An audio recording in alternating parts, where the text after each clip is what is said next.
Have you aligned yet? Have you aligned with your goals, aligned with your future self, aligned with abundance, ease, freedom, creativity, and yet nothing is moving? Money still feels tight, opportunities feel out of reach, success shows up and suddenly the body locks up. So, today I want to talk about the difference between alignment and nervous system regulation. There's a lot of bullshit that lives here because they are related, but they are not the same thing. And mixing them up is where most people get stuck. If you've ever thought, I know what I want, I feel clear, I feel ready, so why does my life still feel stalled? This is probably why. When people talk about alignment, what they usually mean is mental orientation. Your values match your goals. Your identity points toward a certain kind of life. Your thoughts, vision, and intentions are aimed in the same direction. So someone might say, I want wealth, I want ease, I want freedom, I want creative expression. And at the level of ideas, that's real. They are not lying, they are pointed toward it. Alignment is direction, it's the compass. But here's where the disconnect happens. You can be completely aligned at the level of thought and feel blocked at the level of the body, somatically blocked, because the nervous system isn't interested in what you want, it's interested in what feels tolerable and safe.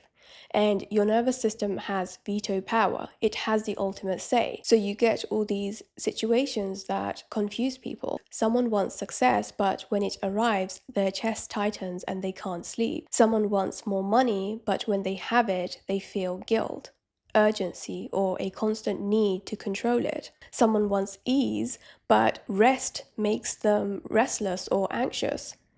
Someone wants visibility but freezes the moment they are seen. The desire is real, the alignment is real, the capacity isn't. And instead of understanding that, people usually turn on themselves. They assume they are doing something wrong, that they are not committed enough, not spiritual enough, not disciplined enough, not manifesting hard enough, not visualizing enough. What's actually happening is much, much simpler.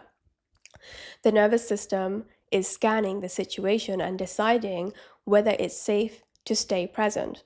That's it. Regulation isn't about being calm all the time. It's not about being unbothered or zen or emotionally flat.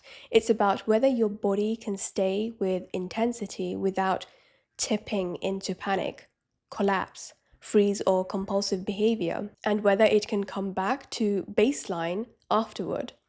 It's stability under stimulation. It's the difference between something happening in your life and your body immediately needing to escape it. And this is where I want to use the quantum field as an example. Think of the universe like a giant ocean. That ocean holds everything: money, opportunities, relationships, creativity, love, clients, ideas, all of it exists in the same field. Now imagine all those things as waves. Some waves are small, some are big, some are intense, some come fast. You don't get to control the whole ocean. You don't get every wave. You're more like a surfer. And surfers don't catch the biggest wave or the most exciting wave or the wave they want the most.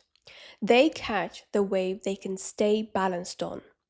Your nervous system is the surfer. So even if wealth exists in the ocean, which it does, your body will keep choosing waves that feel familiar and manageable because your system is prioritizing safety. If a wave feels too big, too unfamiliar, too destabilizing, the body doesn't negotiate, it just won't let you ride it. That's why alignment alone doesn't create movement. Alignment points the direction, Regulation determines whether you can stay there. You can want a certain destination all day long, but if your system can't tolerate the speed, the responsibility, the visibility, or the uncertainty that comes with it, you won't stay on the road. This is where people get tripped up by manifestation language, because they are told that if they are aligned enough, just align it more, things should just flow. But flow isn't a belief state, it's a nervous system state. Things move when the body doesn't have to brace against them. That's why someone can intellectually believe they are ready for more and still unconsciously create delays, chaos, or plateaus, because the body associates that outcome with danger and threat. Threat can look like pressure, expectation, responsibility, being seen, having more to lose. The system doesn't care if the threat is logical, it only cares if it's familiar. So when people ask, why doesn't wanting work? This is why. Wanting is standing on the shore yelling at the ocean, I want that big wave, I want this wave. The body is the one deciding whether it's getting in the water or getting on that wave. And the work isn't about forcing bigger waves. It's about teaching the body that it can stay upright on slightly bigger ones without falling apart, without collapsing. That's what capacity, nervous system capacity, actually is. Not more intelligence, not ambition, not worthiness. Capacity is how much intensity your system can stay present with without flipping into survival mode. Wealth increases intensity. Visibility increases intensity. Freedom increases uncertainty. So the question isn't, am I aligned enough? Am I aligned? It's, can my body tolerate being here? When these two line up, direction and capacity, movement happens naturally. Things just start working when your body doesn't need to shut anything down. And that's the distinction most people have been missing.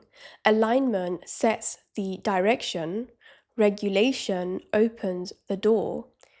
You don't need to want it more and want it harder. You need to feel safer staying with it. In my last video, I explained how to build nervous system capacity. So if you haven't watched that, I think you'll find it very helpful. And I think that's all for today's video. Thank you so much for watching, sending you love, and I will see you in a jiffy.